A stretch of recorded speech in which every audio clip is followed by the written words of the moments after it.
Minggu dini hari tepatnya pukul 00.30 menit, Polda Metro Jaya mengumumkan tersangka Rizik Syihab resmi ditahan di rutan Polda Metro Jaya. Sebelumnya Rizik Syihab diperiksa selama 10 jam lewat 30 menit dan ditanyakan 84 pertanyaan. Tersangka Rizik Syihab resmi ditahan oleh Polda Metro Jaya setelah menjalani pemeriksaan sejak pukul 11.30 sampai 22.00 pada Sabtu 12 Desember. Assalamualaikum warahmatullahi wabarakatuh. Pemirsa di seluruh Indonesia, kembali bertemu dengan saya, Irma Suryani, fraksi Partai Nasdem, Komisi 9 DPR RI. Pemirsa, terus terang, kali ini saya akan memperbincangkan terkait dengan pengalihan atau klaim-klaim yang dilakukan oleh oknum-oknum yang menyesatkan sejarah kebangsaan Republik Indonesia dengan mengakui seluruh pahlawan-pahlawan bangsa yang berjuang merebut kemerdekaan sebagai bagian dari kelompok mereka. Alasan penahanan ada dua, yaitu objektif dan subjektif. Untuk objektif, ya ancaman di atas 5 tahun. Kemudian yang subjektif, kenapa dilakukan penahanan? Yang pertama agar tersangka tidak melarikan diri.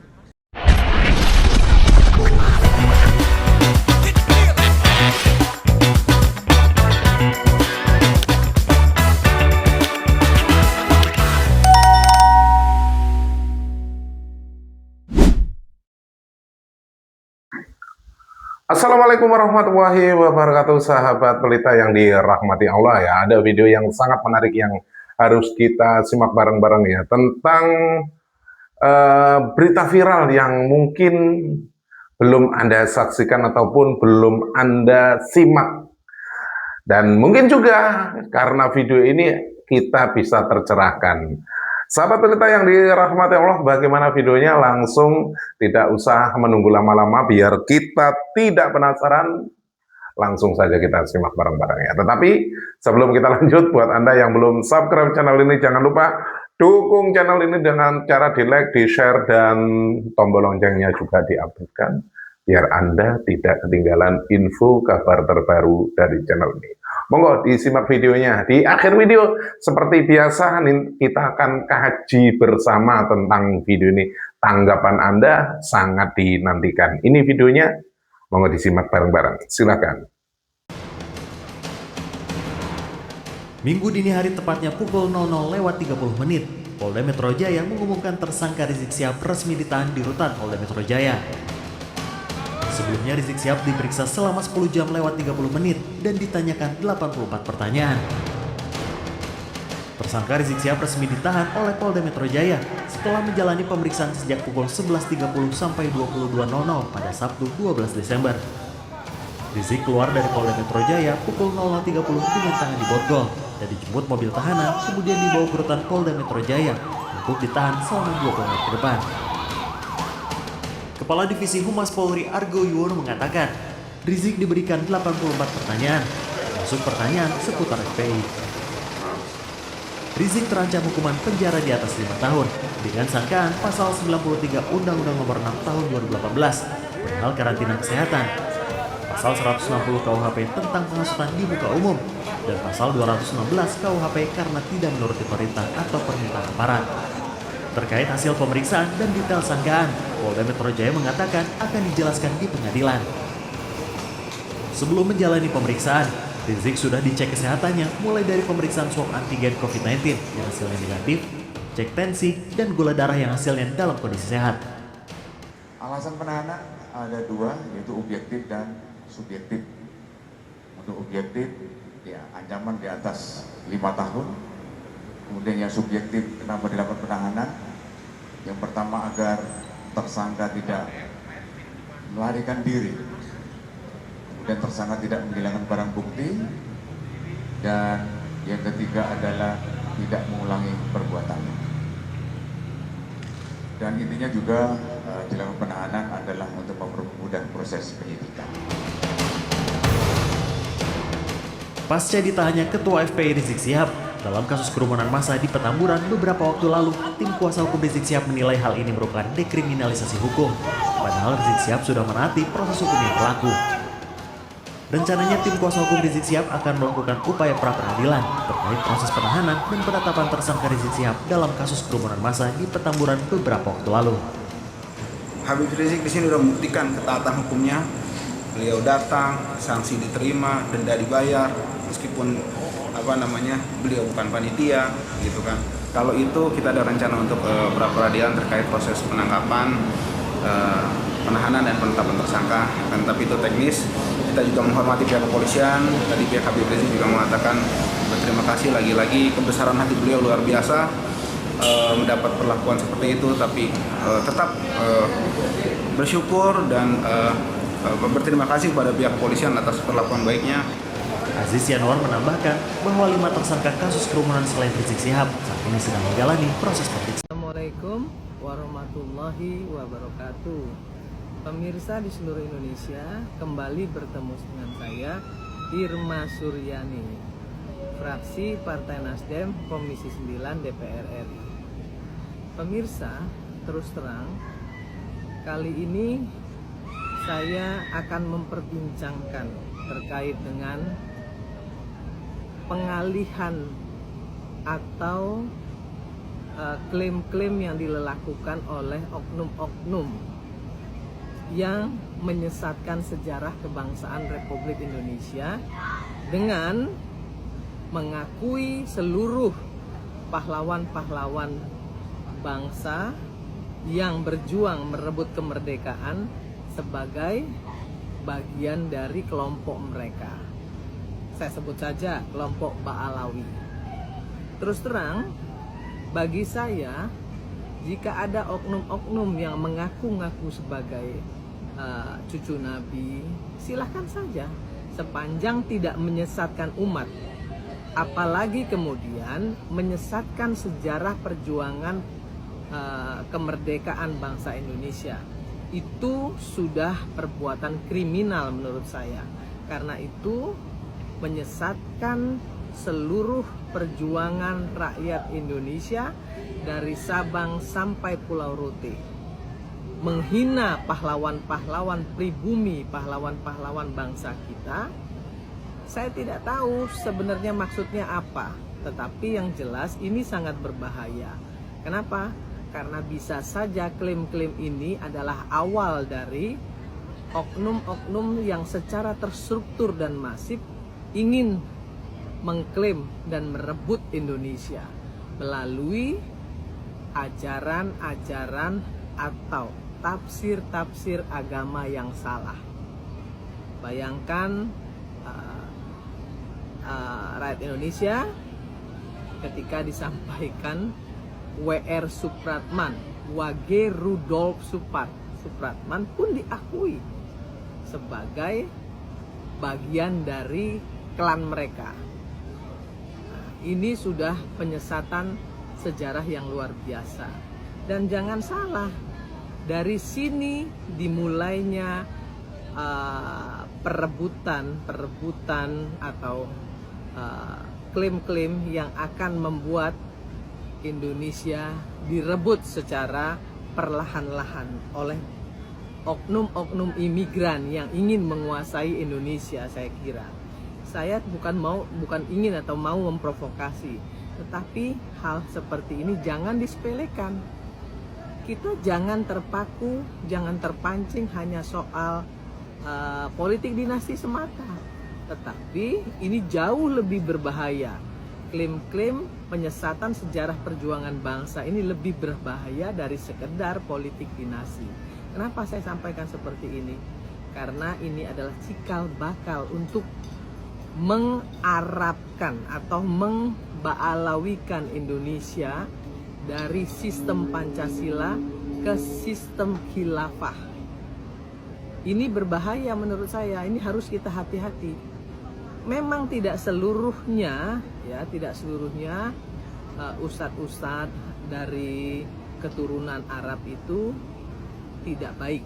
Banyak yang baik, tapi hati-hati dengan oknum-oknum yang secara sistematis ingin merusak dan memutarbalikkan fakta sejarah. Kita tidak boleh juga menafikan ustadz-ustadz dari keturunan Arab yang baik, yang benar, dan syiar memang untuk kepentingan umat. Tapi kita juga tidak boleh membiarkan klaim-klaim yang akan merusak persatuan dan kesatuan bangsa Republik Indonesia yang kita cintai ini. Karena perjuangan kemerdekaan itu dari Sabang sampai Pulau Rote dilakukan oleh semua suku dan oleh semua agama yang diakui di negara ini. Salam keindonesiaan, jaga NKRI, dan jangan sampai ada orang yang mengklaim-klaim perjuangan dari pahlawan-pahlawan bangsa kita. Karena itu adalah penghinaan bagi bangsa Indonesia. Salam kemerdekaan. Adanya segelintir orang di dalam PBNU itu yang menarik-narik Balawi atau memberikan karpet merah terhadap oknum-oknum Balawi masuk dalam struktur di PBNU. Akhirnya apa yang terjadi hari ini itu semua sudah bisa menilai. Bermula dari kasus Jatman, Lutfi bin Yahya yang telah diberikan kesempatan, diberikan kehormatan 20 tahun menjadi pengurus, bahkan ketua Jatman. Setelah 2023 PBNU kemudian menarik Jatman kembali ke PBNU dan meminta Lutfi bin Yahya untuk menyerahkan Jatman, malah kemudian Lutfi bin Yahya itu membuat organisasi tarekat bimbingan yang secara organisatoris itu berhadap-hadapan diametral dengan Jatman yang disebut olehnya sebagai Jatma Aswaja. Dan kemudian terjadinya polemik Nasabis versus Nasab yang kaum Balawi memanfaatkan otoritas persuasifnya kepada beberapa gelintir pengurus PBNU untuk memecah pandangan PBNU terkait batalnya nasab Balawi ini. Kemudian hari ini kita saksikan perpecahan antara kubu Rais Am dan kubu Yahya Sakub. Itu tidak terlepas di belakangnya itu ada oknum-oknum Balawi di sana. Dan ini adalah pelajaran yang berharga. Saya kira NU di Muktamar ke-35 yang akan datang akan mengevaluasi total terhadap masuknya unsur-unsur Balawi di struktural PBNU, karena memang NU dan Balawi itu berbeda. NU berbeda dengan Balawi sebagaimana NU berbeda dengan Wahabi. NU adalah organisasi yang didirikan oleh para ulama yang notabene adalah pengasuh-pengasuh pesantren yang dijadikan sebagai wadah untuk melestarikan, mengkontekstualisasikan, melembagakan ajaran-ajaran Islam Wali Songo. Ajaran-ajaran Islam yang telah mampu dengan apik dipribumisasikan oleh Wali Songo, kemudian membentuk tipologi Islam tersendiri di negeri kita yang kita kenal dengan Islam Nusantara. Wali Songo telah mampu menarik hati bangsa Indonesia waktu itu untuk memeluk agama Islam. Kenapa? Karena metodologi dakwah Wali Songo, metodologi nguwongke, artinya metodologi yang adaptif terhadap kearifan lokal. Mereka secara tauhid dirubah oleh metodologi dakwah Wali Songo dari kekufuran menjadi iman, tetapi mereka tetap menjadi diri mereka sendiri. Mereka tetap jadi orang Jawa, mereka tetap jadi orang Melayu, mereka tetap menjadi orang Dayak, mereka tetap menjadi orang Ambon, mereka tetap menjadi orang Bali, mereka tetap menjadi orang Nusa Tenggara Barat, mereka tetap jadi wong Madura, mereka tetap jadi orang Sunda ketika mereka meluk Islam. Bahkan mereka tetap menjadi raja di negerinya sendiri setelah mereka masuk Islam. masjid-masjid dibangun dengan arsitektur Jawa, dengan atap tumpang seperti undan berundak. Kemudian menara-menara dibangun seperti candi-candi, sebagaimana yang terjadi di Menara Kudus. Kemudian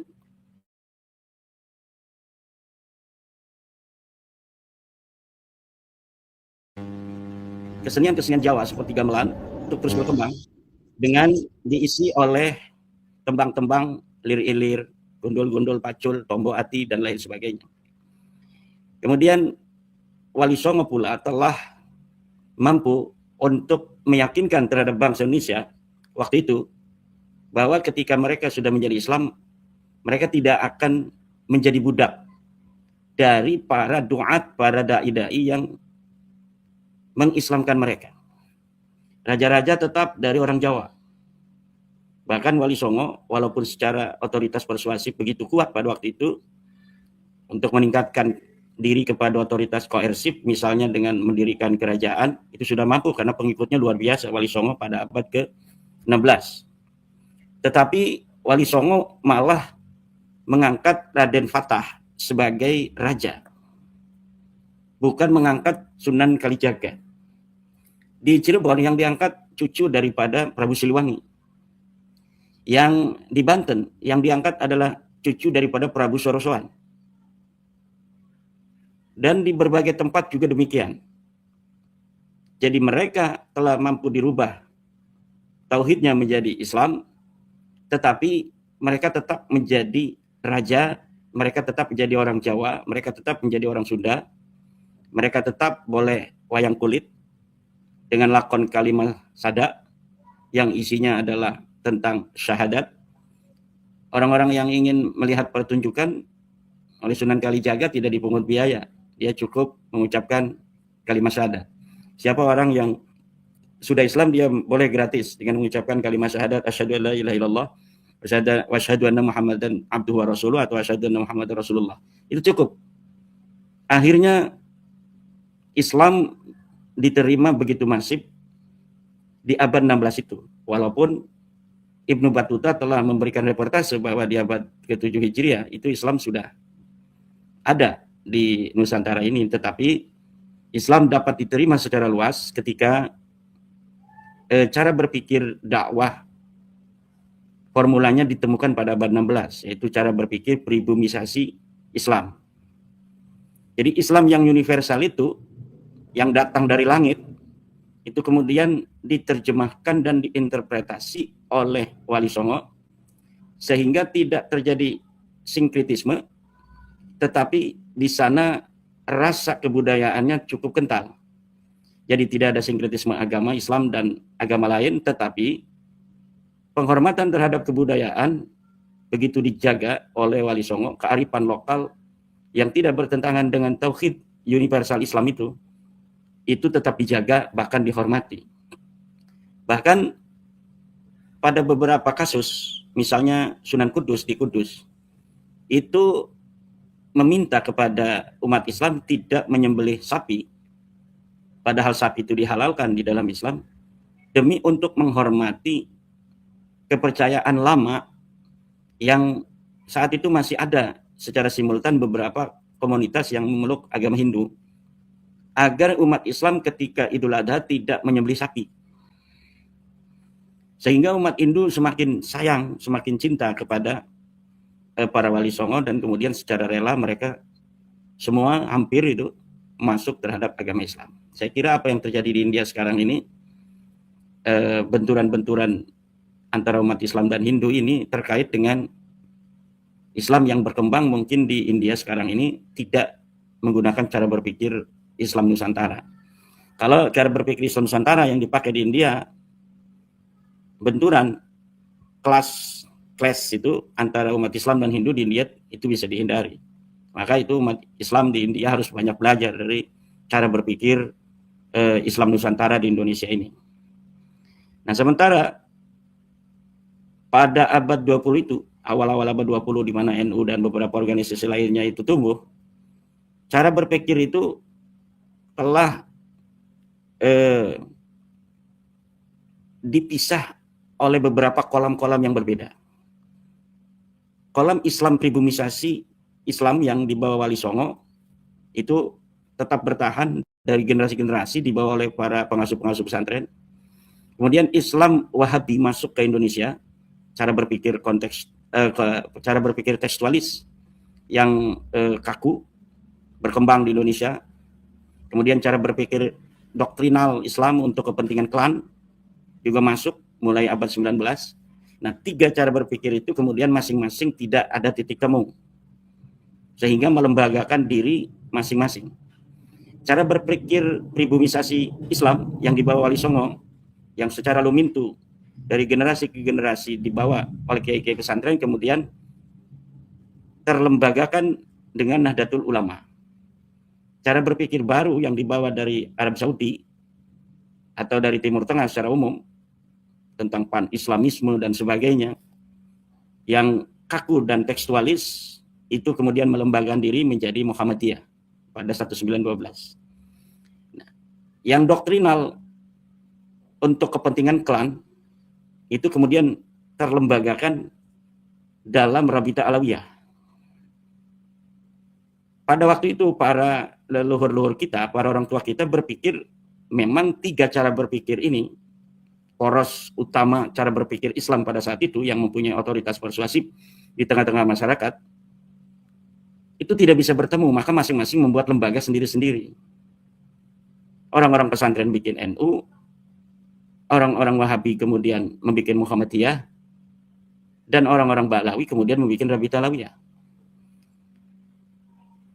Muhammadiyah berdiri tidak membawa-bawa orang pesantren, NU berdiri tidak membawa orang-orang Wahabi dan orang-orang Ba'lawi, Rabita Alawiyah berdiri tidak membawa orang-orang Wahabi, juga tidak membawa orang-orang Nahdlatul Ulama, orang-orang ajaran pribumisasi Islam. Masing-masing ini berjalan, dan saat ini 49% dari seluruh penduduk Indonesia atau 57% menurut Al-Pola Research dari umat Islam Indonesia berada atau mengidentifikasi diri sebagai orang Islam yang dekat dengan ajaran Nahdlatul Ulama. Jadi Rabita Alawiyah tetap hanya tidak masuk ke dalam survei itu, nggak masuk ke survei itu. Jadi tidak ada orang yang mengidentifikasi bangsa Indonesia sebagai anggota Rabita Alawiyah. Padahal Rabita Alawiyah itu bukan hanya ngurusin nasab, yang ngurusin nasab itu namanya Maktab Daimi. Dalam Statutan Rabita Alawiyah 1928 itu dia sama dengan Nahdlatul Ulama sebagai organisasi perkumpulan yang ingin mengembangkan kerja-kerja untuk fakir miskin, untuk yatim piatu, untuk pendidikan, untuk penyebaran paham keislaman, sama dengan Nahdlatul Ulama. Tapi hari ini tidak ada orang bangsa Indonesia mengidentifikasi diri sebagai anggota Rabita Alawiyah. Muhammadiyah itu masih lumayan, anggotanya itu mencapai sekitar 4% dari seluruh umat Islam Indonesia, itu bisa mencapai sekitar 10 juta ya dari seluruh penduduk Indonesia. Yang lainnya itu 3%, ada yang radikal-radikal itu 0,4%. Jadi betapa cara berpikir Nahdlatul Ulama ini yang diadopsi dari cara berpikir para Wali Songo di dalam bagaimana mereka berdakwah, menarik hati bangsa Indonesia untuk masuk Islam, itu sampai sekarang adalah menjadi idola bangsa Indonesia.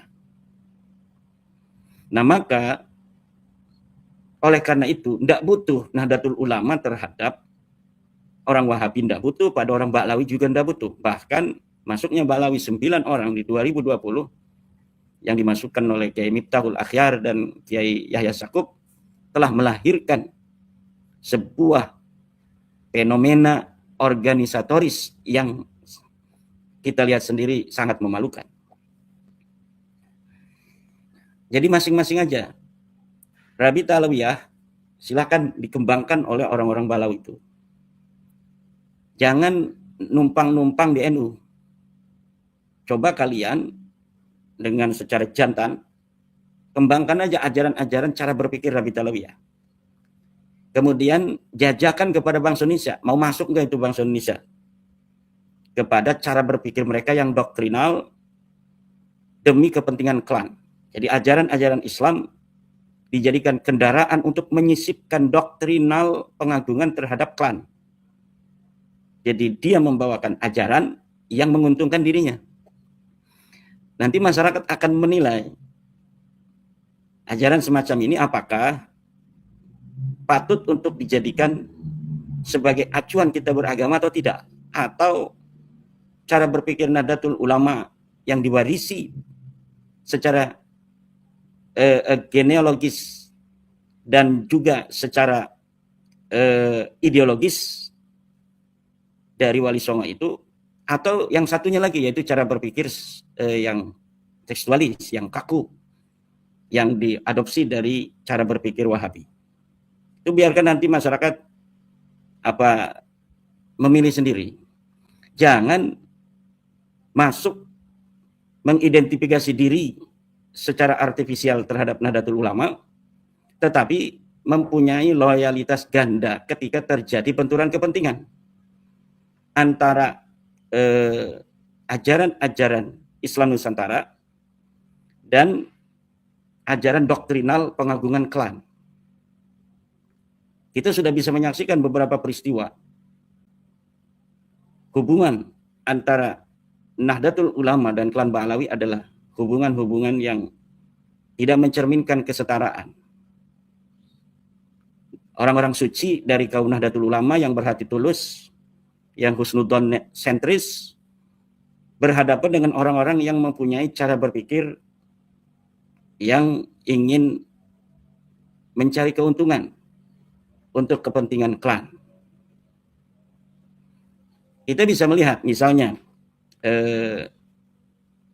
Ahmad Assegaf yang ada di dalam Qonun Asasi Nahdlatul Ulama. Dikutip kata-katanya oleh Mbah Hasim 1926, karena umurnya tidak berbeda jauh antara Ahmad Assegaf dengan Mbah Hasim. Mungkin pernah ketemu di suatu kesempatan. Ahmad Assegaf ini memberikan dukungan dari kata-kata setelah deklarasi di Surabaya.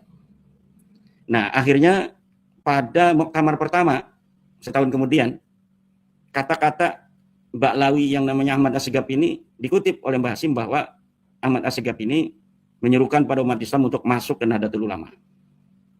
Tetapi 2 tahun kemudian Ahmad Assegaf ini membentuk Rabi'ah Alawiyah yang tujuannya secara organisasi sama dengan Nahdlatul Ulama. Jadi mungkin ketika ketemu itu dia belum mempunyai tujuan niat untuk membentuk Rabi'ah Alawiyah.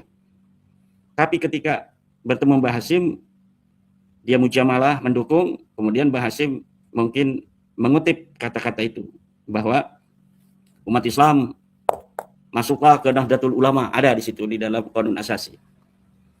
Tetapi dia kemudian melihat 2 tahun kemudian kalau kita membuat organisasi sendiri mungkin lebih hebat ya.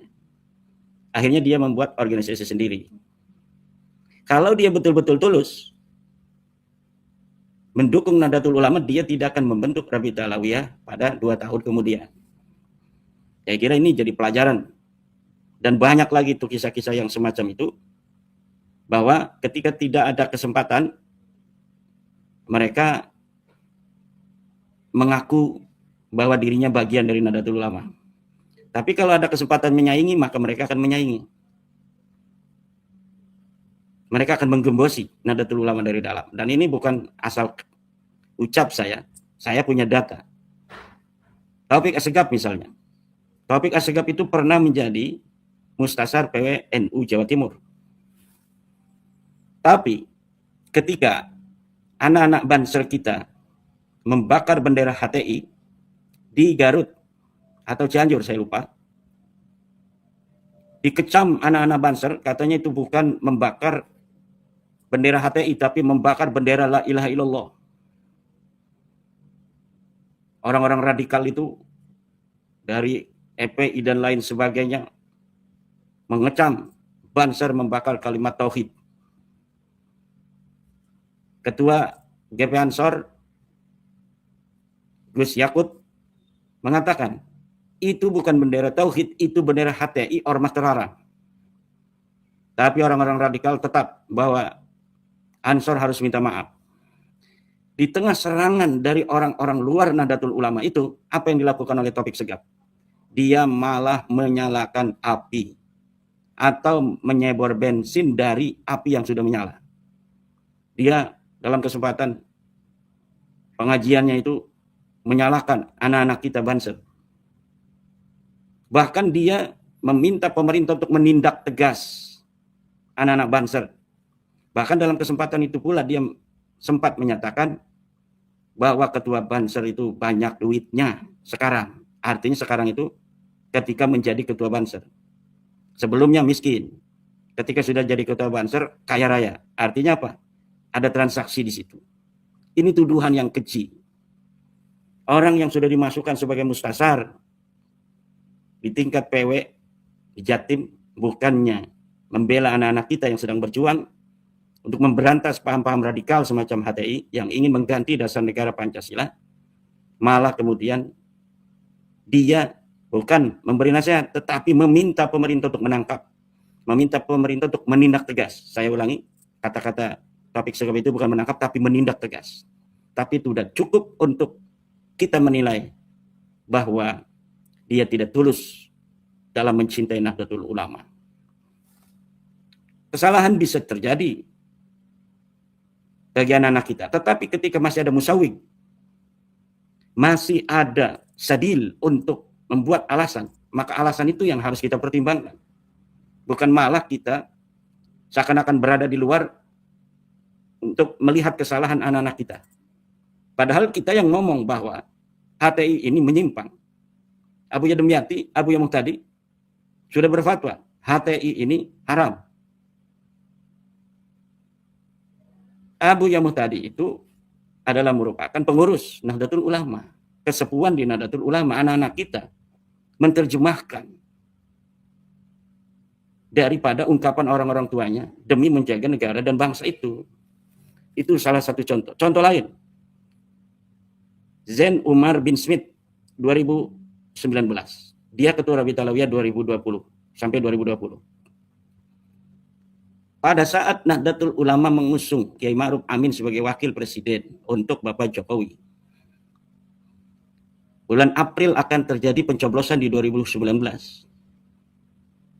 Mustasar Nahdlatul Ulama PBNU yang dari unsur Ba'lawi, Zain Umar Smith, malah beberapa hari sebelum pencoblosan dia membuat surat pengunduran diri sebagai mustasar yang diumumkan di media massa dengan narasi bahwa PBNU sekarang tidak aspiratif terhadap suara-suara umat Islam.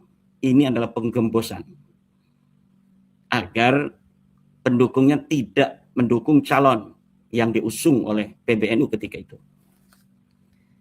Loyalitas ganda semacam ini harus menjadi pertimbangan historis bagi generasi NU hari ini, bahwa kaum Ba'lawi sikap dan wataknya seperti itu.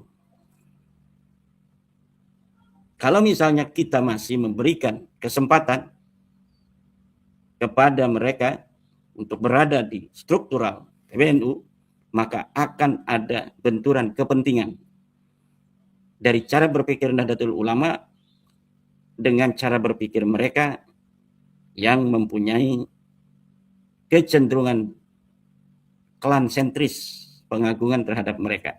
Kitab-kitab mereka penuh dengan klan sentris, pengagungan terhadap keluarga mereka. Jadi ajaran-ajaran Islam disisipkan dengan ajaran-ajaran doktrinal, pengagungan terhadap mereka lebih daripada manusia lainnya. Sahabat pelita yang dirahmati Allah ya, begitu viralnya berita ini sehingga kita terfokus ya, dan tanggapan Anda nanti saya nantikan di kolom komentar tentang video ini diskusi. juga sangat diperlukan ketika menanggapi sebuah video seperti ini. Dan tentunya, sahabat pelita ya, kita harus mengedepankan pemikiran yang waras. Jangan kita terikut menggunakan ego. Karena ketika kita berdiskusi menggunakan ego, yang terjadi hanyalah kerancuan. Sebab yang namanya pro kontra dalam video ini tentunya sangat sekali ada ya, karena dari pihak si A, si B, dan lain sebagainya itu pastinya akan menyangkal dan memberikan alibi-alibi yang mungkin bertentangan dengan pemikiran Anda. Jadi kita diskusikan nantinya dengan menggunakan akal pikiran yang waras ya, biar apa ya artinya ya, biar tidak konslet. Sahabat pelita yang dirahmati Allah, mungkin sampai di sini dulu jumpa kita, dan apabila video barusan itu berkenan dan mungkin video barusan itu sangat perlu untuk dibagikan, jangan lupa di-like dan share sebanyak-banyaknya ke akun media sosial Anda. Dan apabila video ini bermanfaat, sekali lagi saya tunggu Anda di kolom diskusi. Terima kasih dan saya akhiri. Wabillahi taufiq wal hidayah. Wassalamualaikum warahmatullahi wabarakatuh.